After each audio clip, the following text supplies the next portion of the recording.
Buongiorno, good morning. Thank you for being here.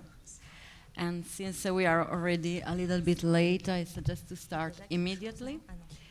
And so we will try to share this talk in 3 parts, and we hope to have time to speak about every part.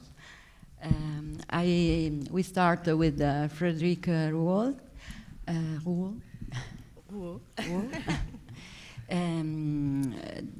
is going to talk for MK2 about the project of Gold Rush.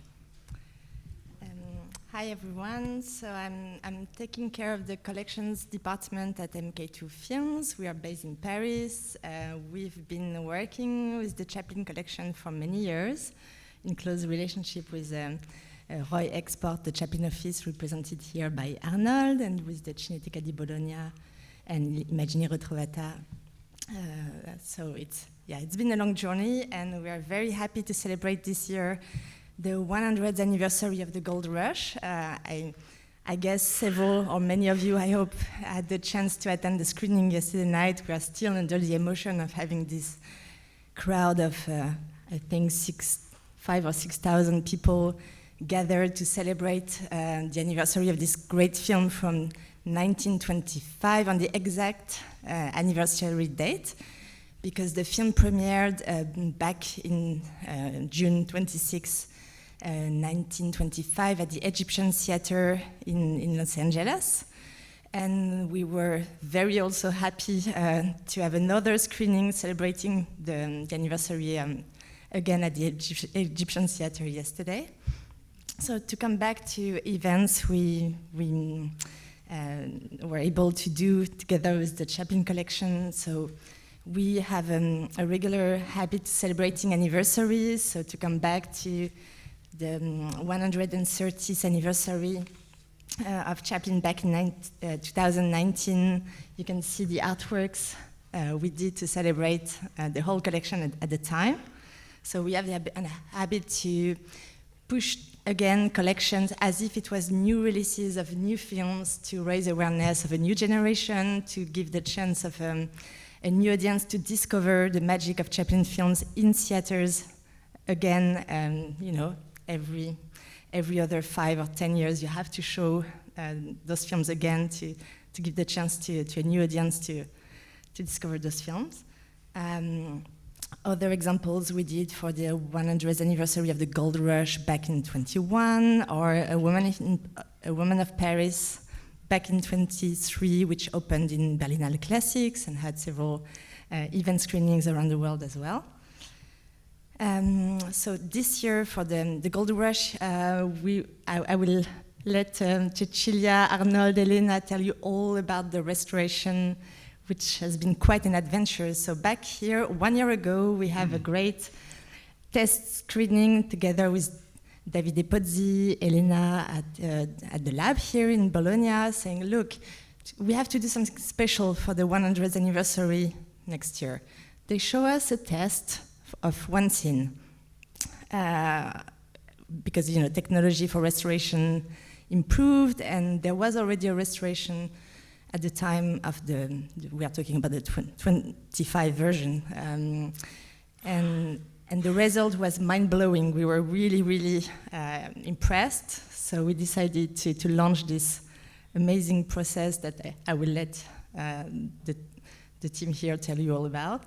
And so to be ready in time, we organized a new campaign, and so this is the poster you probably had the chance to see.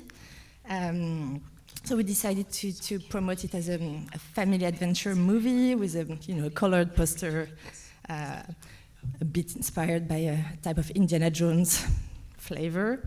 And we had a campaign revealing this new poster back in Berlinale to raise awareness of the anniversary. Then we had a new trailer that we revealed ahead of the Cannes presentation together with Letterboxd.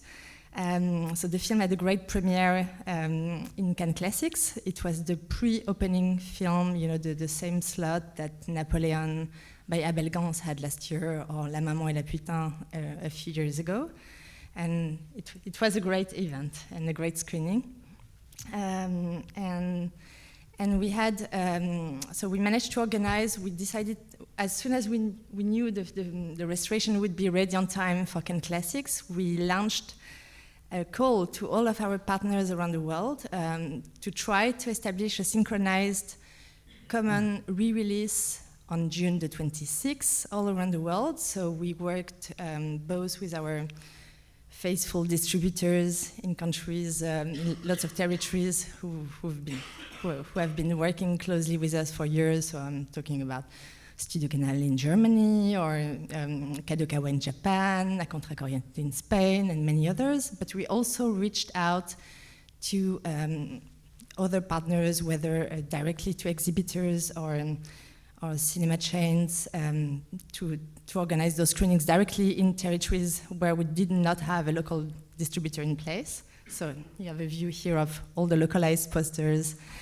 And we are very, very proud and happy that yesterday we managed to reach over 500 screenings around the world in over 70 countries. So including, as I was mentioning again, a great screening yesterday at the Egyptian Theatre. They were handing out leaflets of the original program that they printed again, and they were giving at the same price of 100 years ago of 25 pennies. And so we had amazing screenings everywhere, including in China. The film was showing yesterday in 100 theaters, organized by the new distribution company launched by distributor Jazanke. There was a screening on the open air great cinema, the Paris Cinema in Athens, just next to the Acropolis. Well, you have a view here of several partners, but yeah, and it goes from Armenia to Kazakhstan to the Broadway Cinematheque in Hong Kong. Yeah, so we are still receiving pictures from all of the screenings everywhere and reports, and it's very, very moving to see full packed houses and cinemas and open air venues of people having the chance to discover this film again. And yeah, here a nice picture sent by Jazanke yesterday, who reproduced the famous scene. And he just sent us a note actually last night saying that after the screenings of yesterday, so in 100 cinemas in China, they plan a proper nationwide re-release on July the 25th, and they managed to secure 3,000 screenings, theaters, which doesn't happen that often in China, even for new films. So yeah, it's to be continued. Yeah, thank you.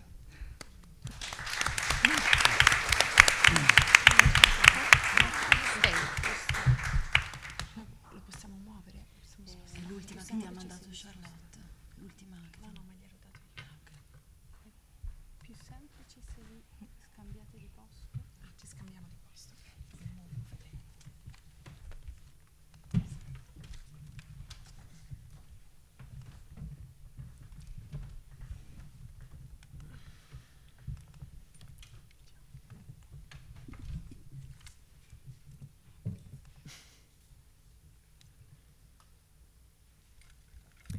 Okay, so good morning. So my name is Cecilia Cenciarelli, and I've been in charge for many years of the Chaplin project here in Bologna, together with the Association Chaplin.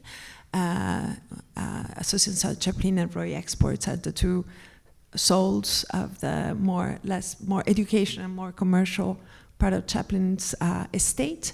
And thanks to them and thanks to the family, we've digitized and cataloged here in Bologna the whole film-related Chaplin archive.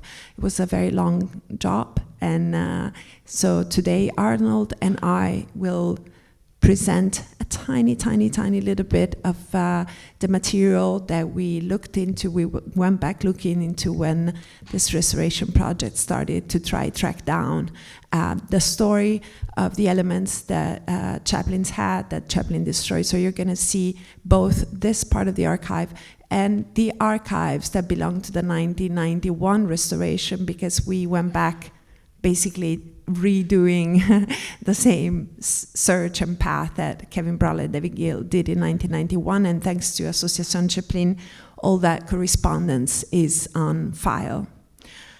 As was already said, of course, to have a 100th anniversary, that doesn't really happen every day. That coincides with Il Cinema Ritrovato, so we couldn't believe when we checked the dates. I believe every single new Chaplin restoration has premiered here since 1999, so we were extremely happy. Oops, this is too soon. Chaplin shot for the Gold Rush 231,505 feet of film to use only 8,000. The film was distributed in 200 different cities on the first day of release and subsequently in 79 countries. So when this, as you've already heard, we felt that this would be a great opportunity to launch a new call for elements through FIAF. As of today, the Fédération des Archives du Film has 97 members and 87 associates in 80 countries. There were a little less when we issued the call back in September 2024, but considering that no one had asked the question since 1991, when Kevin Brawley and David Gill did this search through Pam Pommier. Pam Pommier was the managing director of the Association Chaplin, so 2 generations prior Arnold. So we felt optimistic at the time, at least I did. I thought that especially because the search has been launched between 1990 and 1991, the former Eastern Bloc countries might reveal materials that we didn't know about, or simply more cataloging had been taken place since then. However, the response was not enthusiastic and immediate as we had hoped. Same as what happened to Kevin in 1991. Through the correspondence we recovered thanks to Arnold, there's this letter by Swedish silent film scholar Bo Berglund, 1992. You see he's writing from Malmö. He's talking about taking a look at the secret book, according to which there were silent prints of Gold Rush, and then he lists a number of archives. So why this secrecy, let's say? Why would archives would not want to immediately respond to a call back then and back today? Well, this we feel that this sort of secrecy is still the result of a rather aggressive defense of Chaplin's copyright that he and his lawyers carried out throughout the life of the film to protect from illicit and pirating screenings. As I was saying, the Chaplin archive, the paper archive, has over 1,600 records that pertain to the Gold Rush, and over 200 records, more than 450 pages are indexed with the term piracy or pirating. Okay, and this goes from 1931 to 1976. So there are almost 500 pages related to the Gold Rush and pirating on the archive. Yeah.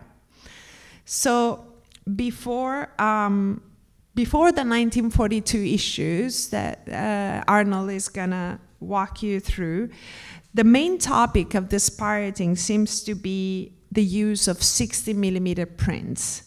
Now, when we did our call for elements just a year ago, many 60mm came up with various subtitles and everything.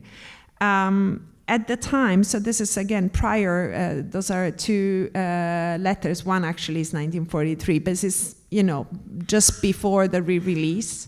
There were letters asking Chaplin to use the 60mm prints. You see on the left, the Association of Swiss Workers, saying how cheap the 60mm is, how they like to screen the film in 60mm, and the same thing that's on the right, Aston Picture Corporation, offering to make 60 millimeters for the army, the navy, the marine camps for the soldiers.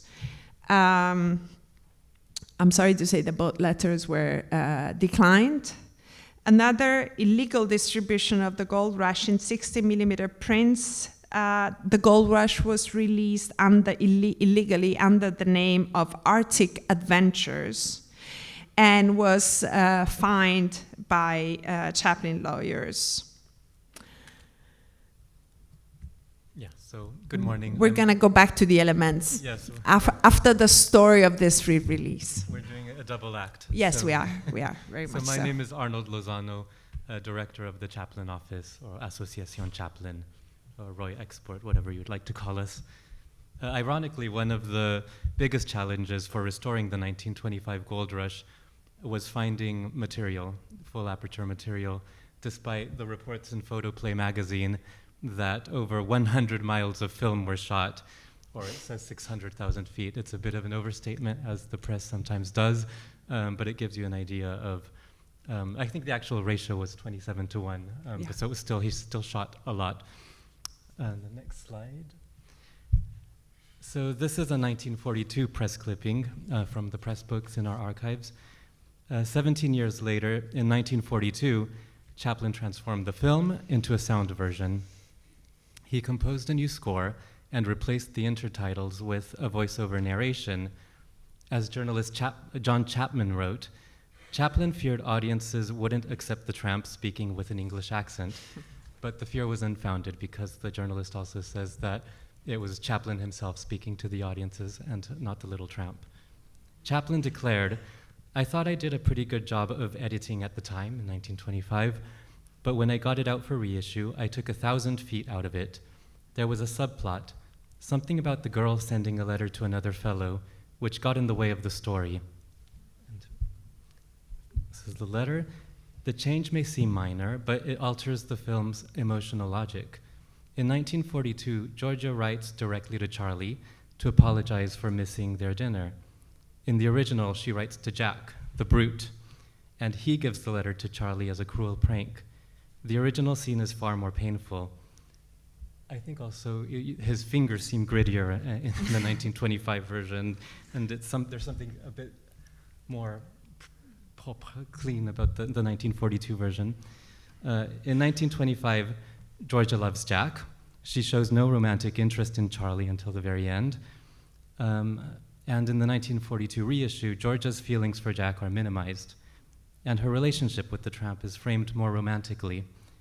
Though somewhat paradoxically, the final kiss between them is removed altogether in favor of a more ambivalent and perhaps more Chaplin-esque ending. Overall, the 1925 version has a more melancholy tone. May I add that the one on the left is Charlie's handwriting? The one on the left? This oh, is, yeah. Yes. Mm-hmm. Yes, it is. Yeah. These are examples of some of the cut scenes. Much of the original version's realism was removed in 1942. Half of the opening shots of the sourdoughs crossing the Chilkoot Pass were cut, as well as much of the Old Lang Syne sequence with its portraits of Klondike prospectors. And Chaplin had actually said that the song Old Lang Syne was one of the inspirations for the film. It was supposed to give the tone to the entire film. And the film, the 1925 version anyway, you do sort of have the ups and melancholy downs of the Old Lang Syne song. The changes reflect not just artistic choices, but a very different era. In 1942, it was very different from the Roaring Twenties. Silent pictures had become completely obsolete. Some of the most successful films in 1942 were Cat People, a 1942 American supernatural horror film directed by Jacques Tourneur and produced for RKO by Val Lewton. I Married a Witch, a 1942 American romantic screwball comedy fantasy film directed by René Clair. Bambi, Casablanca, and In Which We Serve, a 1942 British patriotic war film directed by Noel Coward and David Lean. But of course, the far more significant difference was the world was now at war. In this press clipping, buses are being hired by United Artists to prevent journalists wearing their tires out getting to this theater. Start of a long-range plan against time when there may be no tires for civilian use. That was the wartime world the gold rush re-entered, one where even tires were being rationed. Yes, so this is, in the press books you can see that the Great Dictator was being distributed at the same time as the gold rush. And though one doesn't immediately associate the gold rush with the Great Dictator or Monsieur Verdoux, the reissue arrived right between these two films. So perhaps in this politically engaged period for Chaplin, the gold rush was a gesture of resilient humor. And here he is with Orson Welles. This was about the time that Orson Welles gave him the idea for the Landru story, which was to become Monsieur Verdoux. And there he's doing the Landru mustache as well. And in this press clipping, he's actually with Orson Welles because they're both promoting a second front on the Russian border. Yeah, and yeah, so the resilient humor thing, a lot of the press, a lot of the official Chaplin Studios press releases said that this is your laughter cue for 42. So it was all about optimism and you know, feel-good things. Even Chaplin's voice throughout the 1942 is quite peppy. And this is a screening for Junior Army to cheer them up. But not in 16 millimeters, in 35. Yeah. Next. More comparing the gold rush to Shoulder Arms. It says Charlie's hilarious antics cheer his countrymen through the period of stress, and it was a big hit. Here you have lines in 1942 at the London Pavilion.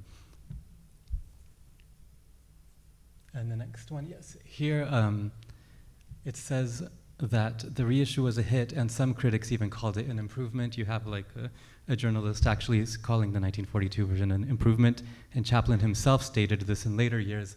In the next slide, it's a legal document from the 60s in which he says, in 1942, I revived the picture, The Gold Rush, by adding a soundtrack. I also cut and changed certain parts of the action which I considered to be an improvement, and he withdrew the 1925 version and ordered the destruction of all prints and negatives. So the archives really contains the whole story of this element, if you're willing to look into a good 1,000 pages. We're just presenting a few examples because we really want to leave time for Elena to talk, of course. So on the left, so this is 1946, so the new version has already been released. You see on the left, every, let's say that periodically Rolly Totaro, that was all his life called really Chaplin's cameraman. He was really his director of photography. Let's call him director of photography. He made an inventory, an updated inventory of the vaults. So we have several of those reports. You see on the and there's always something that has been destroyed, which, you know.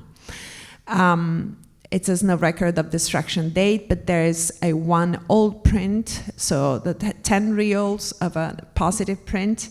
But then if you go all the way on the right page, at the bottom of the right page, where it says the Gold Rush old version, because at this point, of course, all the inventory of the vaults talks about the Gold Rush new version or revised version and old version. So you can see that in 1946, there was still a fine grain and a dupe negative. In fact, it says before CC recut. You can also see at the very bottom that in the vaults he kept his violin with bow and case, which I just noticed right now. So this is now in 1949. I thought this was very interesting. It comes from the Danske Film Museum. They're mentioning 3 copies by United Artists. It says the license rights to that film have now expired or are on the point of expiring, and consequently the copies are going to be destroyed. We have approached the management of the Danish agents of the United Artists with a request that we take over 1 or 2 of these copies for our archives, either free of charge or for a sum equal to the destruction value of the copies. So they're referring to that negotiation. I'm skipping to 10 years later, but the archive really does contain a lot of documentation in between of all the lawsuits, of all the relationship with the distribution in every possible country. Let me remind you that this database is free for consultation online. If somebody's interested, talk to me afterwards. So this is about unauthorized showing in the US. But probably more interesting, this letter that we only recently found, because yeah, you can never really read them all. So Kevin Brownlow, in one of his correspondences, was, as you know, Kevin Brownlow made The Unknown Chaplin in 1980, 81, 80, I'm drawing a blank, 80. And he got in touch with Raymond Rouault, who he called throughout his book, The Pirate. So Raymond Rouault, this is Kevin Brownlow's words. Rouault proudly told us he had acquired material to the gold rush when he bought up all the films that Chaplin had given instruction to be destroyed when he was prevented from returning to the state in 1952. He told us that, exploiting the fact that the copyright has lapsed in the state, he had released it here in the 60s. He came unstuck when he tried the same in Germany. He had showed us a 60mm print when we were making Unknown Chaplin, but whilst claiming he had a beautiful 35mm print for which he had been made, he never produced it. So on the left, there's actually a letter from Rouault to Chaplin. Rouault knows that Chaplin is about to sue him big time. And he's saying that he actually acquired a full frame, 25 versions of the Gold Rush, and he's listing all the process of acquiring. And at some point he's saying, yeah, through Beta Films, there's a whole documentation of his acquiring this print. And he writes something like, upon bad legal advice, I entered into a license date in 1961 with Beta Films. So he recovered this print, and he's offering Chaplin to give it back to him, based on the fact that after reading his autobiography, he got so inspired and he felt like it was the right thing to return this print. The real thing was his lawyer had already approached him and sued him for all the films, not just the Gold Rush. So we thought this was very, very interesting. There's a follow-up on the right. I'm not going to read this all, of course, but the whole story on how Rouault found those prints that Charlie had actually instructed to be destroyed. This is an affidavit actually ordering the destruction of the original negative and fine grain. We think it's dated between Chaplin's settling in Switzerland between 1953 and 54. But there are several papers that reiterate that the negative and the fine grain were actually destroyed. Finally, this is maybe less related to the Gold Rush. On the left is Rachel Ford, Miss Ford, 4 generations before Arnold, managing director. On the left is her handwriting. We believe maybe Chaplin dictated to her as a sort of a manifesto. It's called Warning, but it's really like one of those like reader's manifesto. Don't see half a picture. Should you see this pirated prints, go to the, I don't know, go to the what? Yeah, it's a none, but maybe go to your local lawyer. Don't pay your money. Don't be duped by those pirated prints. Bring these films to the public in a proper way, and so on and so forth. We thought that was really interesting. I'm just going to quickly skip ahead so that Elena has time to speak. But the improvements that the journalists of 1942 and that Chaplin had done to his film, so-called improvements, many fans and cinephiles do not believe that these are improvements. Kevin Brownlow told one of my predecessors, Kate Guillenvar, a few years ago that the 1942 is now obsolete. Many people find Chaplin's voice irritating or patronizing, etc. So it just goes to show how the 2 different versions at 2 different times became obsolete. why did we restore the 19? Well, why did my predecessors and our predecessors restore the film, the 1925 version, in the early 90s? It was because, well, Kevin Brownlow and David Gill approached Miss Ford about doing a live cinema revival with live music, and they really wanted to do the Gold Rush, but it was off limits. So they did City Lights, and these are a few pictures from the premiere, and Princess Diana was there, and Dustin Hoffman, etc. That's Kira Chaplin, looking quite sweet, and this is Carl Davis with Princess Diana. And there was so much momentum, and it was such a huge success that Ms. Ford's predecessor, Pam Pommier, asked Kevin Brownlow and David Gill to restore the 1925 version. And so we really have Kevin Brownlow and David Gill and Pam Pommier and Kate Guillaume to thank for this. I'm going to stop here.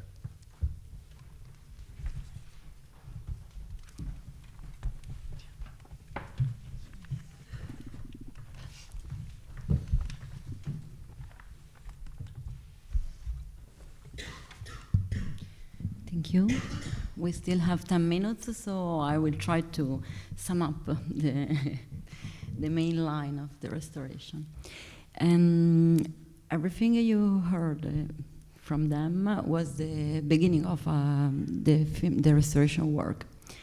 And the previous restoration of Brownlow was the real base of the actual restoration, because for this version a score was written, and the goal of the new restoration was also to fully respect the editing of the previous restoration, to match with the recorded score.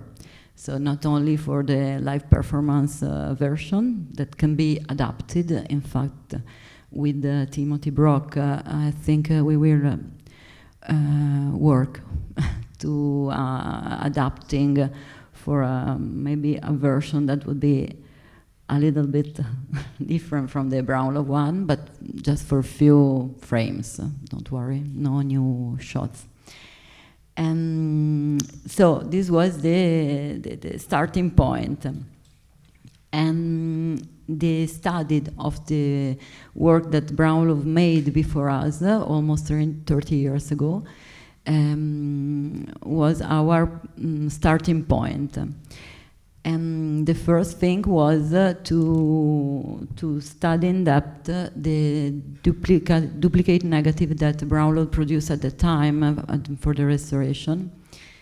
And for studying it, we not only read all the documentation that Arnold, Lozano gave us, and Cecilia, but above all we studied the element itself, trying to understand with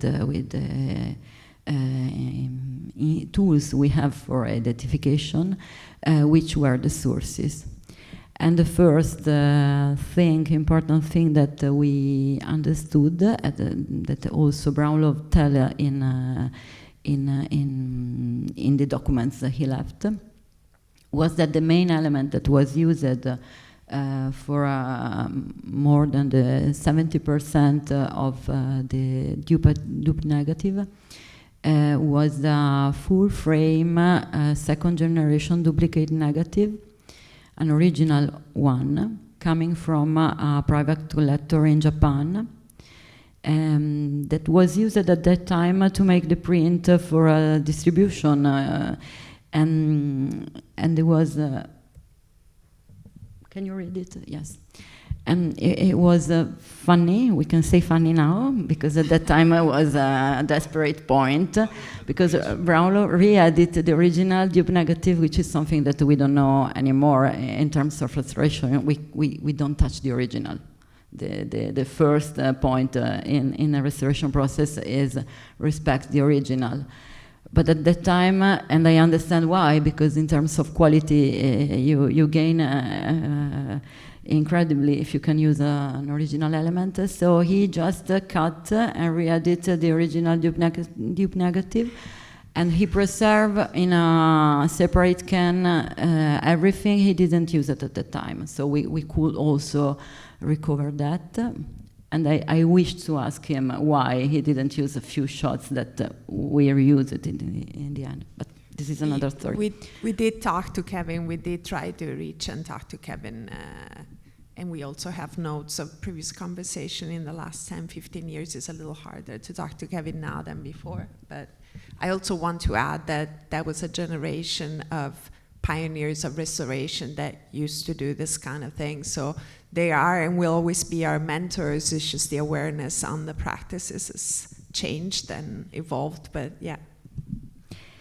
So we are supposed to finish in 2 minutes, so we will take more time, but I skip something that I prepared. But just to show you the documents we had, and the Brownlow also published an article where he said clearly which were the elements that he used and the percentage. That's why I'm also talking about percentage. And so the first step was to looking for the elements that he used. Once we understood which were the elements, we looked for that. So going back to these were the elements used. So the dupe negative Japan, elements coming from the BFI, and at that time of the restoration, the BFI, in agreement with the Roy Export, the elements used were deposited at the BFI. And there were these elements that we call Wiesbaden, because Kevin called them Wiesbaden, that also are preserved at the BFI, and that came from the Deutsche Kinemathek in Wiesbaden at that time. The main point of the new restoration at the beginning was to increase the quality with a 4K digital restoration, and to try to replace all the sound elements. The sound elements that Kevin used at the time were mainly the Wiesbaden prints. The dupe negative, that was the main element, as I told you, had also some parts in Academy or 119, because we can find the two format, the two aspect ratio. So going faster to the new restoration and in comparison. So at the FIAF call that we made in September last year, 19 film archives answered. And finally, we use the elements coming from 6 of them that I am going to list you even, and I am going to thank them also. So the BFI, which also provide the original material was used by Brownlow. The MoMA that sent us the scan of one reel, one fragments that was very, very precious because allow us to replace the most part of the shots for the dancing sequence, and then I will tell you something about this. The Bundesarchiv that also sent us fragments. We are talking about fragments. We just if we receive one reel was a lot. Usually was fragments. George Eastman Museum and Lobster for the collection Black Hawks and the Filmoteca di Catalunya. So we could replace a sort of less than 10% of full frame by the version of Kevin Brownlow. You can see on your right side the contribution of the elements. So apart the Wiesbaden and few few shots from the Dupnec Japan and BFI that were sound elements, the others are full frame aspect ratio. Just to say, the Roy Expert, the photoplay one, they're from the UK, but they were kept separately, not at the BFI. Thank you. I think I turned off the microphone before to, no. Repeat, no, turn on. It's just here. You can say it. Grazie. Just to say that the photoplay elements that we preserve were in the UK, but they were not at the BFI. They were in our own storage facilities. Yes. Sorry, thank you for. So we also calculate the percentage that are maybe interesting, but not so much. Okay, the restoration process, very shortly. Most important things is to document. It's part of the restoration process. It was so important to find the documents that Kevin Brownlow left us, and it's so important that we leave, because I don't think this will be the last restoration of Gold Rush. And so we produce a huge quantity of documents about inspection of the elements. This is also the reason why we prefer to receive physical elements at the lab and not scanned files. So I thank you for scanning the files, but it's very important to put in comparison physical elements to understand the relation between them. And then in the restoration process, so the film repair and inspection, and then the comparison of the elements. Comparison means that is a sort of parallel. The list of the elements that you saw in some slide before, it's translated in a digital way, in a simply comparison timeline in Resolve. And every line you see corresponds to an element that we compare. And the comparison was particularly complicated. I think that now I cannot tell you nothing about the comparison, unless that apart the challenge of the aspect ratio, 137, 119, and 133, we also had the challenge of negative A, B, and C. So and some challenges with the cards, yeah, which is where also the paper archive came into great help, but we don't have the time. But I think we should write on the Journal of Film Preservation, propose something more, a little more comprehensive. So this is only an example of the different cuts we found in the elements, and I mean, these frames are supposed to be in sync, so you see that the negatives are obviously different. I prefer now to show you a few clips, maybe.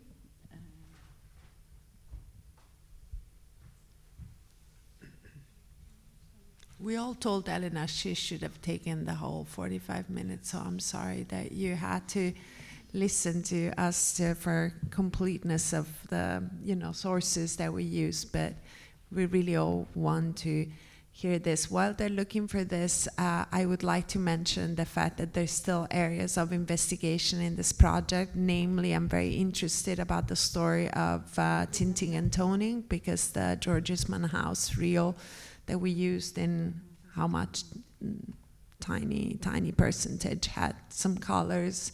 And also I believe the Filmoteca de Catalunya had done research on that. So that is definitely something that I searched the whole of the archive. Arnold, I don't think there's any trace of anything that mentioned tinting and toning. So that's definitely an area there. I still believe something, a 1925 full aperture might still come up sometime somewhere. No, stavo facendo un filler.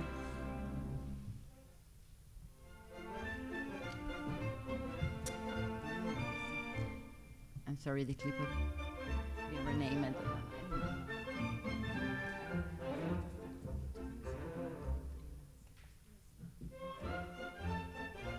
It's Google Maps. Don't we do this with Google Maps on the phone all the time? I do that.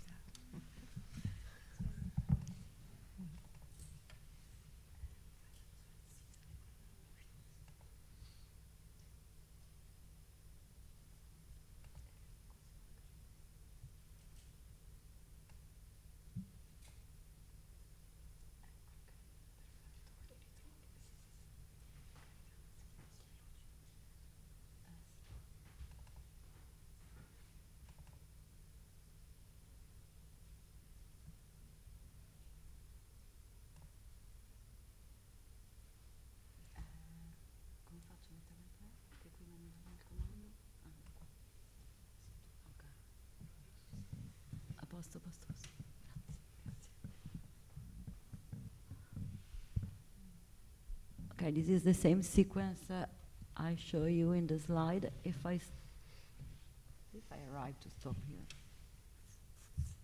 La rimetto da capo.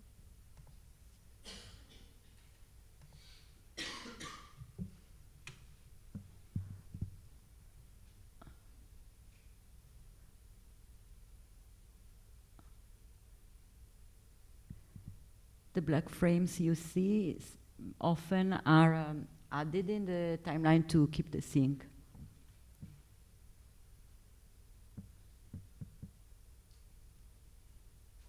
Okay. So you see that you have different negatives, because we know Chaplin used to use 2 or maybe also 3 cameras, and you arrive easily to understand which are the different shots, because you have a different angle, for example. And more difficult is to decide on which are negative A and B, because probably he started to mix since the beginning. But the only 2 original elements we could find in this, in the American original elements we found in this new search, were the 2 elements coming from MoMA and George Eastman House. And so we could understand that at least for 2 fragments, maybe we could be sure that we have the negative A of the edition of 1925, but who knows?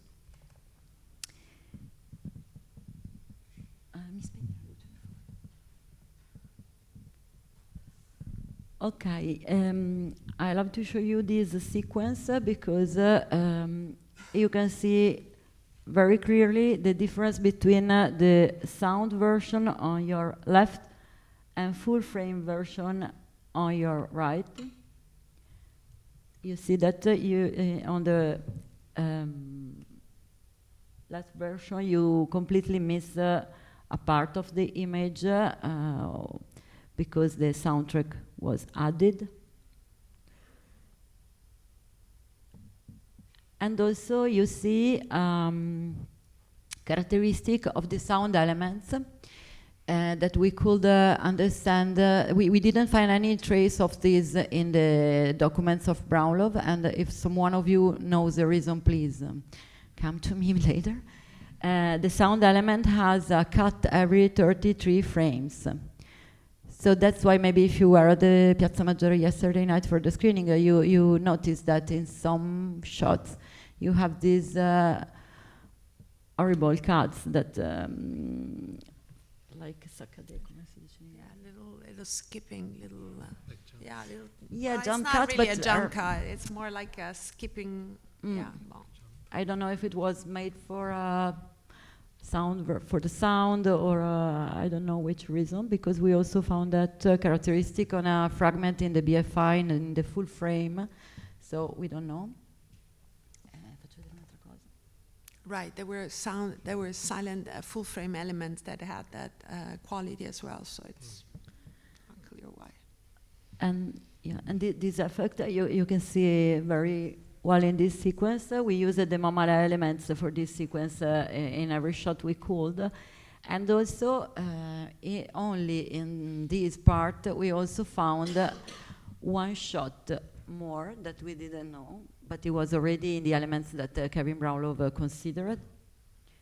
And if we see at the perforation of this sequence, we see that there's a change in the aspect and in the continuity of the elements. So it's a shot with the cat, only with the cat. Have you ever